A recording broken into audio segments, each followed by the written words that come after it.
It's incredibly common to feel that rush, like your brain is just a step behind, trying to catch these individual sounds that are just not staying separate long enough to process. Right. That distinct word-by-word clarity you might find in, say, learning materials, it just isn't really there in real-life conversation. Exactly. And that feeling, that challenge of understanding fast, natural native English, that's precisely what we're diving into today. Yep. We've taken a really deep look at a stack of notes and articles specifically designed to tackle this, well, head on. And our mission really is to pull out the absolute most important insights and the most effective techniques from all of these sources. Give you a clear pathway. Yeah, a real shortcut, if you will, to training your ears and your brain to handle that speed and that flow. And here's the good news.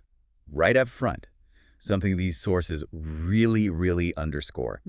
This isn't some impossible hurdle you're facing. Not at all. While it absolutely feels overwhelming sometimes, breaking through that speed barrier is totally achievable. It is. It just requires understanding why it sounds so fast and then, applying the right kind of focused practice. Okay, so let's really unpack this feeling of being overwhelmed then. Mhm. You step out of the, let's say, the controlled environment of textbooks or that slow, learner-focused audio, Right. and suddenly everything sounds completely different. Words seem to get swallowed, sentences run into one another, and you're playing catch-up, trying to process what was just said while the conversation is already zipped, like way ahead. And that sense of sounds blurring, it really comes down to a fundamental difference between how language is often presented to learners and how native speakers actually use it. How so?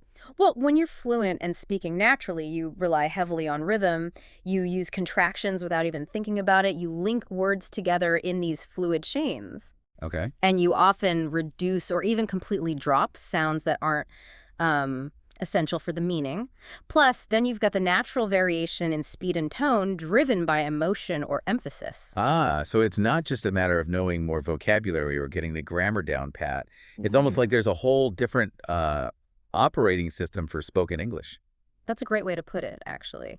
It requires not just knowing the components, the words, and grammar, but being really attuned to this operating system, how it sounds, how it flows. Right. It demands exposure, conscious awareness of how the sounds are changing, and then, crucially, targeted practice to kind of rewire your ear and brain to process it this way. Okay, so why specifically does it sound so fast? I mean, it can't just be that native speakers are trying to rush things, right? No, not at all. It's simply the natural, efficient outcome of fluency. The key mechanism making things sound fast is really how words connect together. Connect. You mean like they don't leave little pauses between each word? Exactly. Think about how you might hear, "What are you doing?" said very slowly and carefully. Okay, what are you doing? Right. But in natural, fast English, that often becomes something much more like, "What you doing?" Or even just, "What you doing?" Oh, yeah. Or think about, "I am going to." You almost never hear it like that. It almost always reduces to, "I'm gonna," or "I'm going to." I hear that constantly. And when you're not used to it, Yeah. even though you know the phrase, what are you doing, and you hear what you're doing, your brain doesn't immediately make the connection, does it?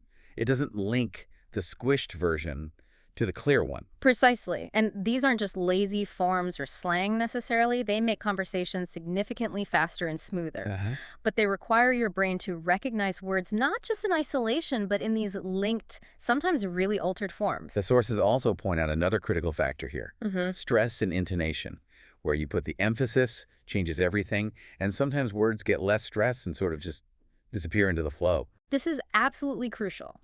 Crucial for conveying meaning and understanding it, especially when things are moving quickly. Remember that classic example from the material. I didn't say he stole the money.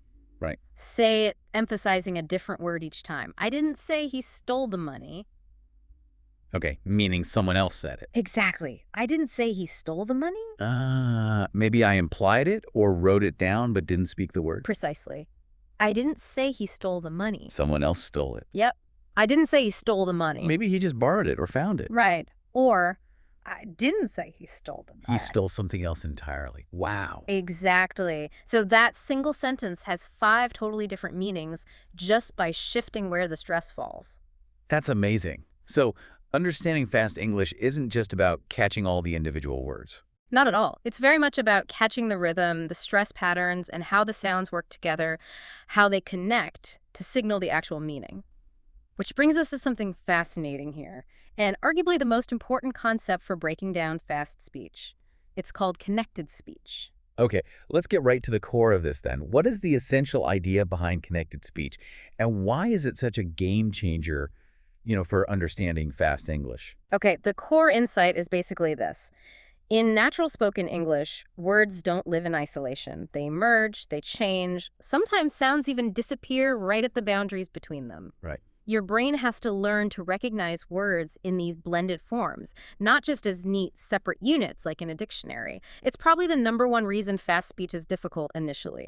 But learning to hear it, that unlocks a massive amount of understanding. So it's not that they're speaking different words necessarily, they're just speaking the same words differently in a connected way. Precisely. Words join together in ways that often sound quite different from how they look written down on a page. Think about, do you want to eat? Okay. In fast speech, that frequently becomes something like, do you want to eat? Or even, do you want to eat? Yeah. Or, could you help me out? Might sound more like, could you help me out? I could definitely hear the wanna and the kuja blending right there. It's much smoother. And notice how the sounds actually change. Sometimes sounds blend together, like the D and Y and could you making a J sound. Right. Sometimes sounds are dropped entirely, like the T often disappears in want to. And occasionally, new little sounds even sneak in between words, just to smooth the transition, maybe like a little Y or W sound connecting vowels. The key takeaway here, the sources seem to say, is that this isn't bad English or just slang, although you hear it in informal speech a lot. It's just how fluent English actually sounds. That's it, exactly. It's completely normal. It's standard. The more you deliberately listen for these connections and expose yourself to them, the more your ear will start to recognize these blended sounds as the familiar words they actually represent. It's like learning a new dialect almost. In a way, yeah. The fast-spoken dialect of English. Okay, the sources really encourage jumping into some simple listening practice to start hearing this difference right away. Let's try a couple of their examples. I'll say it slowly first, like you might read it, and then more naturally, like you'd probably hear it. Okay, good. Just listen carefully to the contrast here. Did you eat already? Slow, clear articulation. Okay. Now, more naturally. Did ye already? Faster. Did you catch that? The did ye sounds much more like did you or did you. It's quicker, much more connected. Try saying that natural version yourself. Right now, listening. Did ye already? Getting your mouth around it really does help your ears recognize it, too. It does. It connects the hearing and speaking. Okay, here's another one. Slow. What are you going to do now? Got it. Fast, natural. What you going to do now? Or maybe even what you going to do? Wow, that one's a huge change. What are you became really short, like whatcha. Right. And going to, of course, became gonna. That's a classic one. Try repeating that natural version. What you going to do now? These simple repetitions, they might feel small, but the sources really emphasize that this direct mimicking practice, the shadowing light, is powerful. It helps calibrate your ears and your mouth to these really common, natural patterns. And it's okay if you don't catch every single word perfectly at first when you listen right. Absolutely. Just starting to recognize the pattern that the sounds are changing, that did you often sounds like didja, that alone gives your brain a critical head start in processing fast speech. So once we understand why it's fast, what this connected speech thing is all about, what are the actual practical exercises and techniques the sources recommend for really training our ears and brains? Okay, well, one technique highlighted as particularly effective, especially because it integrates listening and speaking, is something called the evening shadowing exercise. Shadowing. Okay, what's the core power of shadowing, according to these materials? Why is it so good? Well, the sources frame it as possibly the absolute fastest way to train both your mouth and your brain to process English at native speed. It simultaneously improves listening and speaking. How does it do that? It forces real-time mimicry. You're not translating in your head, you're just echoing. This bypasses that slow translation step and builds muscle memory, essentially, for fluency and rapid processing. Okay, sold. Sounds powerful. How do you actually do it? Right. You take a short clip, could be from a movie, a TV show, a YouTube video, anywhere native speakers are talking naturally. Okay. First, just listen to it once without any subtitles. Try to just grasp the main idea, the gist of it. Get the gist. Got it. Exactly. Then listen again, but this time with English subtitles turned on so you can see the words being spoken. Okay. Now, here's the crucial step. Pause the audio after each sentence, or maybe even each phrase if the sentences are long, and then immediately repeat it out loud. Just say it back. Yes, but try your best to copy everything. The exact words, sure, but also the tone, the speed, the emotion, the rhythm, the ups and downs. This is shadowing. So you're basically trying to be an identical twin, sound-wise, of the speaker, an echo. Exactly. And the sources really can't stress enough how effective this is. They make the point that when you only read English, your eyes are doing all the work. Right. Shadowing forces your ears and your mouth to work together intensely. It trains your whole system for that real-time processing, giving your listening comprehension the kind of workout it needs to keep up with natural speech. That makes sense. Another simple but important technique mentioned is just consciously noticing common contractions and those informal reductions we talked about. Absolutely critical. We mentioned I am going to becoming I'm going to. Yep. Instead of hearing I do not know, you'll almost always hear I don't know. Always. Let me help you. Very frequently becomes something like let me help you. These feel like such small things when you see them written down, but they make a massive difference when you're trying to catch them spoken quickly, don't they? They really, really do. And the sources offer a reassuring point here. Don't beat yourself up if you can't catch all of them right away. Good to know. Even native speakers sometimes mishear things. The focus should be on progress, not instant perfection. Every time you do notice one of these reductions or contractions, like kinda for kind of, your brain is getting stronger, building that recognition. Okay. Now, for daily focused practice, there's a method they call the 1-minute rewind.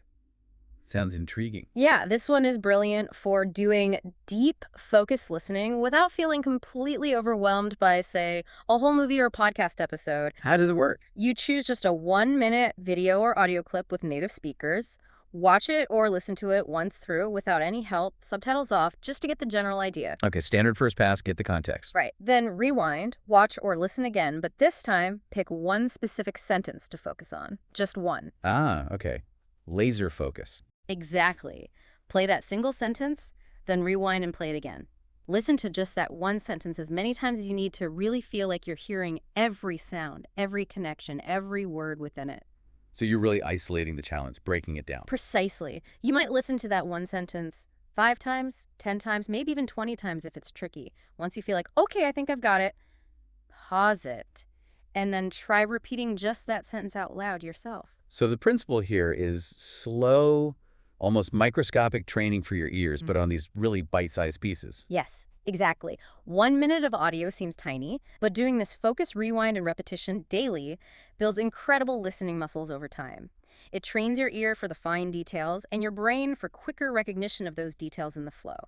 Consistency, they stress, is absolutely key here. And then stepping back a bit, the sources really highlight the importance of just immersing yourself in real-world English whenever you can, getting that raw input. Yeah, because the English you encounter out and about, in cafes, on the street, in movies, or just chatting with friends is often quite different from the more, let's say, sanitized or formal language you might find in beginner materials. Right. It's full of natural speed, natural rhythm, maybe some slang here and there, and definitely full of those connected, reduced forms we've been talking about. Like hearing someone say, let me grab a bite, instead of the more formal, let me get something to eat. Exactly. Or I'm a head out, meaning I'm going to leave. My English teacher definitely never taught me head out as a verb phrase like that. Mine neither. But you hear it all the time. Constantly. These are phrases used constantly in daily life. Your brain needs exposure to these real-life patterns to recognize them instantly when they pop up. Yeah. So how do we immerse ourselves effectively, especially if we're worried about getting totally lost in the beginning?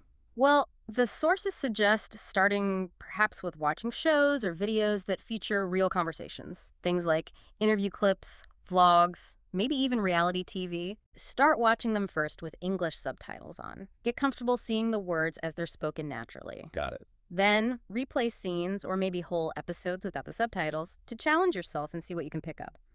Listening to podcasts or audiobooks while you're doing everyday chores, washing dishes, commuting, that's also excellent low-pressure exposure. So it's about daily kind of low-stakes immersion that helps your ear slowly adapt to the natural speed and flow. That's the idea, just letting the sounds wash over you consistently.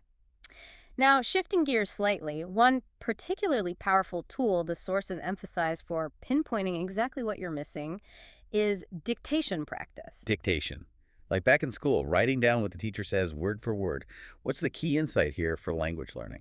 The real power of dictation in this context lies in how it forces you to confront the specific gaps in your auditory processing. It doesn't just tell you that you missed something, it immediately shows you which specific sounds or linked word combinations are causing you trouble. Ah, okay, so it's diagnostic as much as it is practice.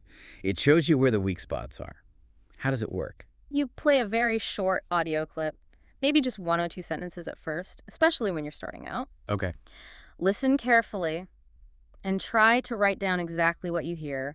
Don't worry about getting it perfect or missing things. Just write down whatever comes to you. What if I only get half the words or less? That's totally fine. That's actually the point. Sure. Listen again, maybe 2 or 3 more times, focusing on trying to fill in the blanks in what you wrote. Okay. Then compare what you wrote with an accurate transcript or subtitles for that clip. And what does that comparison reveal? What am I looking for? It shows you precisely where your ear failed to match the sounds to the words. Was it a word boundary where things got connected? Was it a reduced sound like a T that disappeared? Was it a word you actually know but simply didn't recognize when it was spoken quickly? Ah, I see. It's incredibly effective for identifying your specific listening weaknesses. Plus, it's great practice for concentration, auditory memory, and especially for hearing those tiny but crucial grammatical words like to, of, and that often shrink or almost disappear in fast speech. Let's try a quick one from the source material right now. Everyone listening, grab a mental pen and paper, or a real one. Listen and try to write down exactly what you hear. Pay attention to how the words might link together. Ready? Listen. I should have told you earlier. Okay. One more time. I should have told you earlier. Now, think about what you wrote down. Did you hear 2 distinct words, should and have? Or did it sound more like one blended unit? Maybe something like should've or even shoulda. Most native speakers in casual speech will definitely blend should have into something much quicker like that. Should have. Yeah. Listening again, it really does sound different than saying should have separately. Try repeating that blended form yourself now. I should have told you earlier. Yes, exactly. That practice, saying the blended forms yourself, helps your ear recognize them instantly when you hear them from someone else. Dictation reveals these specific points of difficulty, and then practicing the corrected natural version reinforces the right pattern in your brain. That's how real English often sounds. Now, moving beyond just individual words or pairs of words, another fundamental concept these sources really highlight is something called chunking. Chunking. My brain usually wants to break things down into the smallest pieces possible. Is this the opposite? Like grouping things together? It is, exactly. The core idea of chunking for listening is that native speakers don't typically deliver language word by individual word. They speak in groups of words, common phrases, or chunks that carry meaning together. Okay. And your brain needs to learn to process these entire groups as single meaningful units, not just as a string of separate words it has to assemble. So instead of hearing how, then are, then you, your brain should learn to hear how were you as basically one sound block. Exactly. Or think of do you want to go? That often becomes one fast chunk. Do you want to go? Yeah. These aren't just random groupings. They're incredibly common, predictable patterns in speech. When your brain can recognize these chunks instantly as whole units, it completely bypasses that slow, laborious process of translating word by word. It makes your comprehension much faster and more efficient. Feels like you're learning the melody or the rhythm of common phrases, not just the individual notes that make them up. That's a great analogy, actually. And how do you train for this? The sources suggest focused listening, specifically to dialogue where these common chunks appear repeatedly. Listen to interviews, conversations, scenes from TV shows. And when you hear one. Once you identify a chunk, like kind of or sort of or going to, repeat it out loud yourself, just like with shadowing. Get used to the sound and feel of it as a single unit. The more you incorporate these chunks into your own recognition and even into your own speaking, the more automatic they become when you hear them, even in really fast speech. Now, there's also a fascinating technique mentioned called listen and imagine. This sounds like it brings a whole different sense into the picture beyond just hearing. It absolutely does. The powerful principle behind listen and imagine is that you can significantly boost your understanding by connecting the sounds you hear directly to mental images or experiences, effectively bypassing the need for word-by-word analysis or translation. So instead of trying to analyze the grammar or define each word as I hear it, I should try to create a picture in my head of what's being described. Precisely. If you hear someone say, quite quickly, "We grabbed some coffee and headed downtown," don't get stuck trying to translate grabbed or figure out the verb tense of headed. Instead, just immediately picture the scene.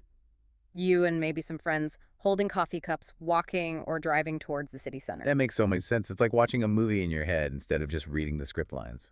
Exactly. This technique grounds the language in real experience, which is much closer to how native speakers process information naturally.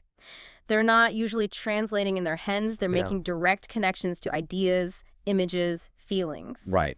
It allows you to grasp the overall meaning of fast speech, even if a few individual words get a bit blurry or you miss them entirely. And practicing this would involve listening to short pieces of dialogue or descriptions and consciously trying to build that mental movie as I listen. Yes. Short dialogues or descriptive sentences are absolutely perfect for this. Our sources actually included a little exercise to illustrate this. Everyone listening, maybe close your eyes for just a second. Listen carefully to this description of a scene and just let the image form naturally in your mind. She ran out of the house, jumped into the car, and drove off without saying a word. Okay. Did you see it? Could you picture the person rushing out, getting in the car quickly, maybe tires screeching a little, speeding away? You probably did. And you likely didn't have to stop and consciously process ran, then jumped, then drove off, then without saying a word, as separate dictionary items. You just pictured the whole urgent departure as one event. Yeah, the feeling comes across instantly. That's the power of connecting language directly to imagery and experience. It helps you catch the whole meaning, the gestalt, even when the individual parts are moving very fast. The sources suggest that even 5 minutes a day of this kind of deliberate visualization while listening can make a real difference. Now, at this point, having discussed all these techniques, it's really crucial to talk about something the sources really hammer home: mindset and patience. This definitely raises an important question about, well, how patient you need to be in this process. Because improving your understanding of fast English, it definitely doesn't happen overnight, does it? It's not a switch you flip. It absolutely does not happen overnight, and that's okay. It takes time, it takes consistent effort, and importantly, it requires you to be patient with yourself throughout the journey. You will miss words, you will get lost sometimes, maybe feel frustrated. Yep. And that is a completely normal, expected part of the process. Everyone goes through it. So the key message here is really about perseverance. Just keep showing up for the practice, even on days when it feels hard. That's exactly it. Every single time you listen to native English, even if you only understand bits and pieces, you are training your ears. You're exposing your brain to the real sound patterns, the rhythm, the flow. Progress is happening, even when it feels incredibly slow or invisible day to day. The sources use a great analogy for this, right? Thinking of listening practice like building physical strength. Yes, exactly. You don't go to the gym once and suddenly expect to lift double the weight you could before. You build strength gradually over time with consistent workouts. Listening comprehension is very similar. So the goal isn't necessarily to catch every single word today, but maybe just to catch more words today than you did yesterday, or understand a slightly faster conversation than last week. Precisely. Celebrate those small victories. Maybe you finally notice a connected phrase like sort of that you always missed before. Maybe you understand the main idea of a fast news report.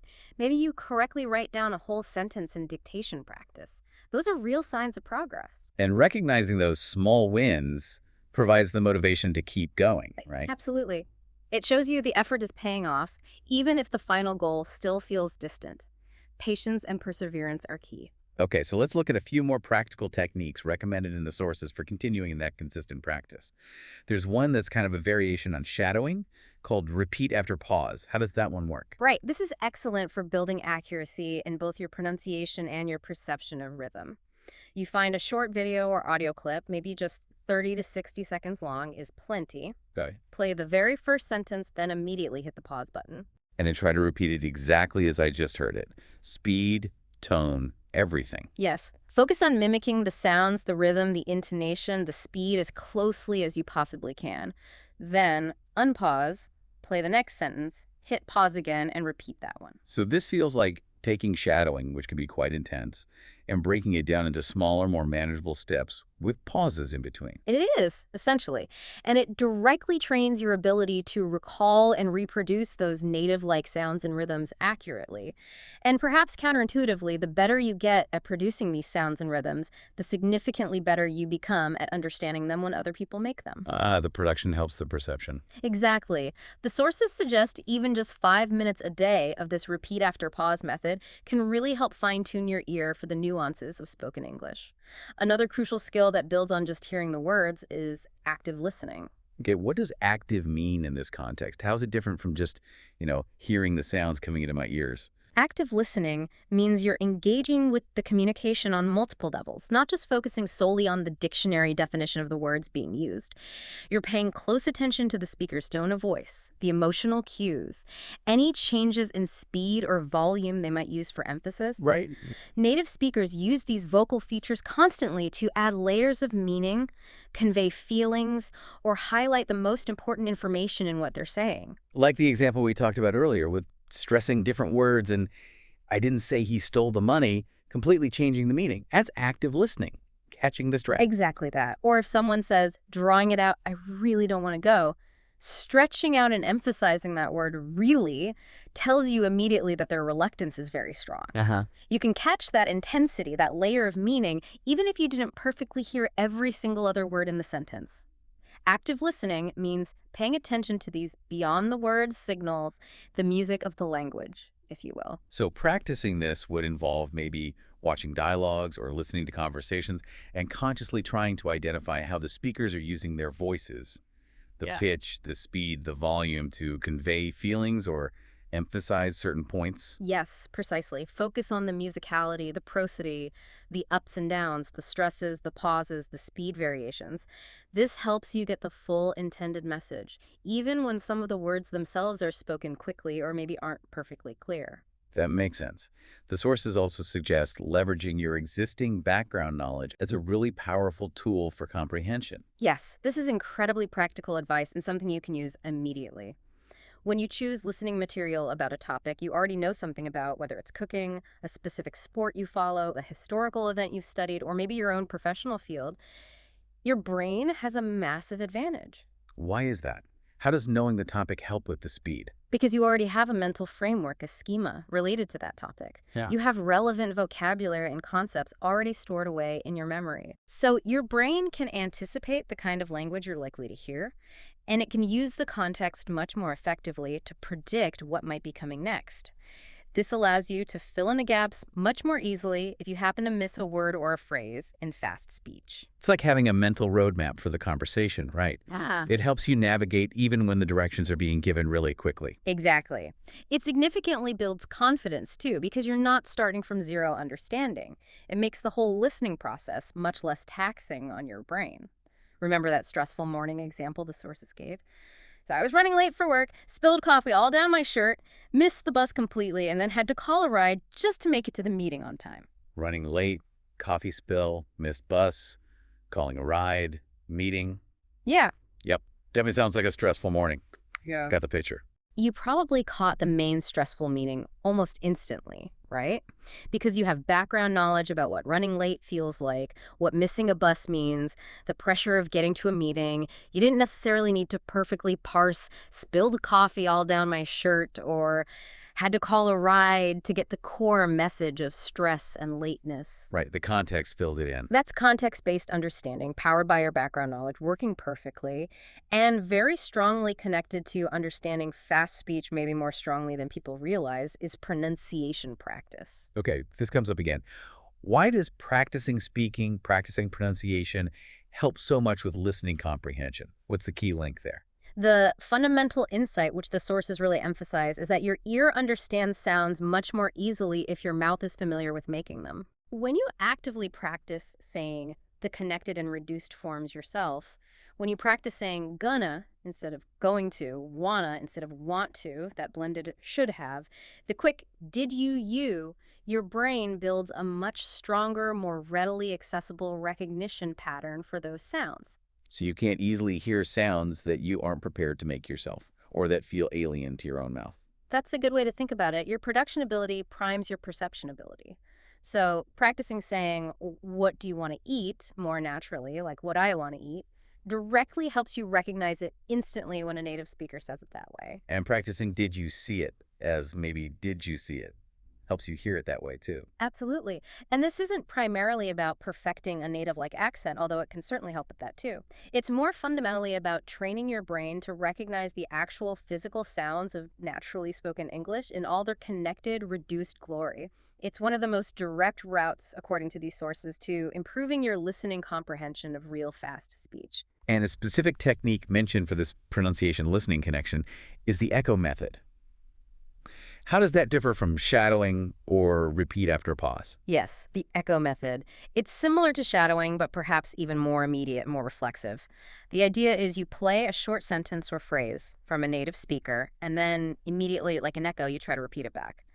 As instantly as possible, matching not just the words, but really trying to capture the speed, the rhythm, the energy, the overall feel and pace of the original utterance. Like literally being their echo in the room. I can't believe you said that. Echo. I can't believe you said that. Precisely, just like that.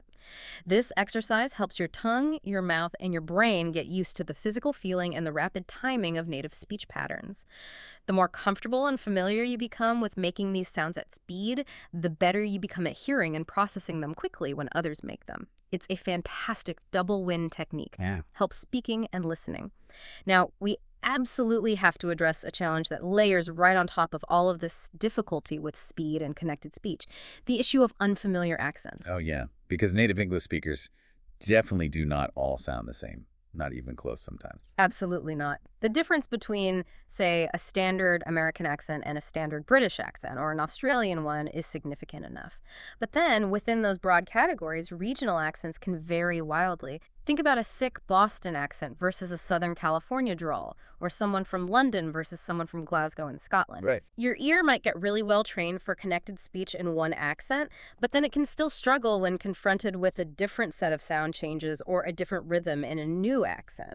So how on earth do you prepare your ear for this incredible global diversity of English sounds? Well, the solution, according to the sources, is pretty straightforward, although it takes time. Deliberate, varied exposure.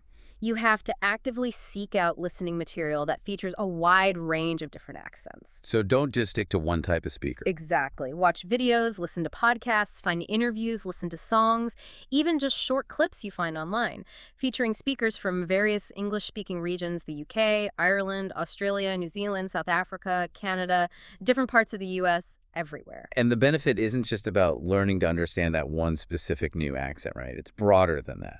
Exactly. The main benefit is that it trains your brain to become much more flexible and adaptable. It helps your brain recognize that there isn't just one single correct set of sounds or connection patterns for English words.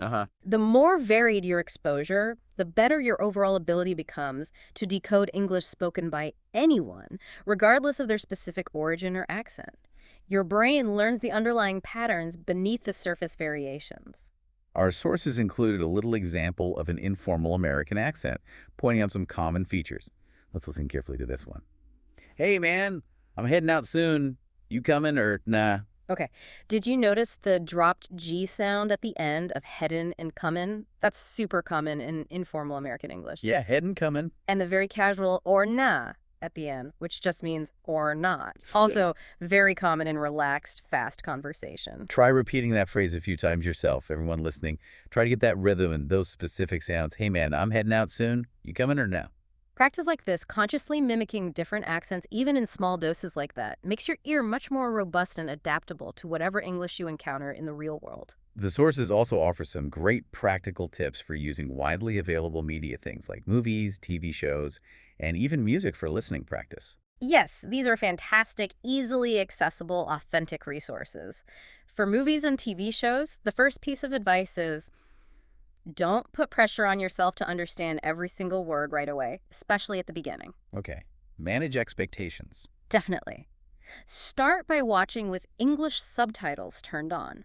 This allows you to connect the sounds you're hearing with the words on the screen, reinforcing those connections. So you can see the words as you hear them, helping you map sound to text. Yes. Then, after you've watched maybe a scene or even a whole episode with the subtitles, go back and rewatch it without the subtitles. See how much more you can catch now that you have the context and you've seen the words once. Test your understanding. Exactly. And for more active practice while watching, use that pause button. Pause after key lines of dialogue and repeat them out loud. It's more shadowing practice, reinforcing pronunciation and rhythm. You could also keep a little notebook handy For what? to jot down useful phrases or expressions you hear that maybe you wouldn't find in a textbook. Like noting that we've got to is a really common, often faster way of saying we have to or we must. Exactly like that. These small discoveries you make from real media add up significantly over time, building both your comfort level with real spoken English and expanding your active listening vocabulary. And music. Music is an absolute gold mine for listening practice, according to the sources. I can definitely see, the rhythm is built right in, the intonation is often exaggerated. Yes. And words definitely get linked together in songs all the time. Precisely. The advice is to pick a song you genuinely like that makes practice much more enjoyable. First, just listen to it a few times without looking at the lyrics. Just get the feel, the melody, catch what words you can. Okay. Then find the lyrics online. Listen again while reading along with the words. See how they match up with the sounds. And finally, the fun part. Try singing along. And lyrics very often use those natural reduced forms too, right? Yeah. Like going to almost always becomes gonna in pop songs. Oh, constantly. Songs are a fantastic, engaging way to hear and internalize these common everyday speak patterns. And because music often connects with us emotionally, the language tends to stick in your memory more easily than just reading a list of words. That's a great point. Okay, let's try to bring some of these ideas together with one more practice paragraph from the sources. This is a description of a common, real-life situation. Everyone listening, try to follow the meaning, paying attention to the flow and any connections or reductions you hear. Ready. Listen. We were supposed to meet at 7, but I got stuck in traffic and then couldn't find parking, so I ended up getting there almost an hour late. Okay, that was a very typical natural way someone might quickly explain why they were late. Lots of information packed in there. Now let's try repeating it together. If it feels too long, break it down into smaller chunks mentally or out loud. Let's try. We were supposed to meet at 7, pause slightly, but I got stuck in traffic, pause slightly, and then couldn't find parking, pause slightly. So I ended up getting there almost an hour late. The more you repeat full, natural phrases and sentences like that, the more normal and manageable that speed and flow becomes to both your ear and your mouth. If the whole sentence is too much at first, absolutely break it down into smaller, meaningful chunks like we just demonstrated. Repeat each chunk until it feels comfortable. Ultimately, stepping back and looking at the big picture, the sources consistently emphasize that improving your listening comprehension isn't just about listening more hours. It's really about listening better, more intentionally. Right, being intentional and strategic with the practice you do. Yes. Don't just put English audio on in the background while you're doing other things and hope for the best through osmosis, although even passive listening helps a little bit. But for real progress, you need to actively engage with the sounds using some of these techniques we've discussed. And choosing the right material is important too. It's very important. Choose content that's maybe slightly challenging for you. You want to push yourself a bit, but not so incredibly difficult that you get completely lost and discouraged right away. Find that sweet spot and set small, achievable goals for yourself. Like what kind of goals? Maybe commit to doing one dictation exercise 3 times a week, or shadowing a 2-minute video clip every evening, or listening actively to one short podcast segment using the rewind method daily. Small, specific, achievable goals. And the most crucial ingredient, the one that ties it all together, consistency. Absolutely. That came up again and again in the sources. Think of it like filling a large bucket with water, drop by drop. Big, infrequent pours of effort are much less effective in the long run than maintaining a steady, consistent drip. Small, steady practice done almost every day is what builds real, lasting improvement over time. And the incredible outcome that awaits if you stick with it. That payoff. Your ears will get sharper. Your brain will get faster at processing the sounds. And one day, maybe sooner than you think, you'll be listening to a fast native speaker in a movie, in a meeting, in a cafe, and you'll suddenly realize, hey, I'm understanding them comfortably without even really straining or thinking about it. That's the goal. That's the dream. So let's quickly recap the powerful toolkit these sources have given us for tackling fast native English. We've really broken down the crucial concepts of connected speech and those common reduced forms. Right. We've seen the value of listening for chunks rather than individual words, and the incredibly effective technique of shadowing mimicking native speakers. We've explored the specific insights you can gain from dictation practice and the fundamental importance of focused repetition. We've talked about using your imagination to grasp, meaning visually, applying active listening skills to catch tone and emphasis, building understanding through your existing background knowledge on a topic. And deliberately getting your ear familiar with a variety of different accents. Exactly. These aren't just abstract academic ideas, they are practical, hands-on tools you can literally start using right now, today. And they'll continue to serve you well as your listening skills advance further. The core message really seems to be, keep going, don't give up. That's it. Make listening to authentic English a consistent part of your daily life, not just something you do occasionally for study. Engage with it actively, using these methods. The more time you spend immersed in the actual sounds and rhythms of real conversations, the more natural and effortless understanding will eventually become. And with consistent practice using this toolkit, you won't just understand fast native English. The sources suggest you'll actually start to really enjoy the flow and the energy of it, appreciate the nuances. So here's your call to action, drawn directly from these sources. Take one small step today. Right after this, maybe grab your phone, find a short clip, and try repeating some of those practice phrases we used, focusing on the chunks. Or find a 1-minute video and try the rewind technique on just one sentence. Or just commit to listening to something, anything, in authentic English for just 5 or 10 minutes daily this week, but do it actively, maybe focusing on just one thing, like connected speech or intonation. Push yourself just a little bit outside your comfort zone. With time and with that intentionality, your ears will catch up, your brain will speed up its processing, and your confidence in understanding fast English speakers will absolutely soar. Definitely something to look forward to. And perhaps a final thought to leave you with, something to mull over. Considering how much rich meaning is conveyed beyond just the dictionary definition of individual words through the rhythm, the stress, the way sounds connect, the emotional tone, what subtle cues might you currently be overlooking, not just in English, but maybe in other forms of communication, perhaps even in your own native language? And how could training your ear for the deep structure and flow of language potentially open up entirely new layers of understanding about the world and the people around you?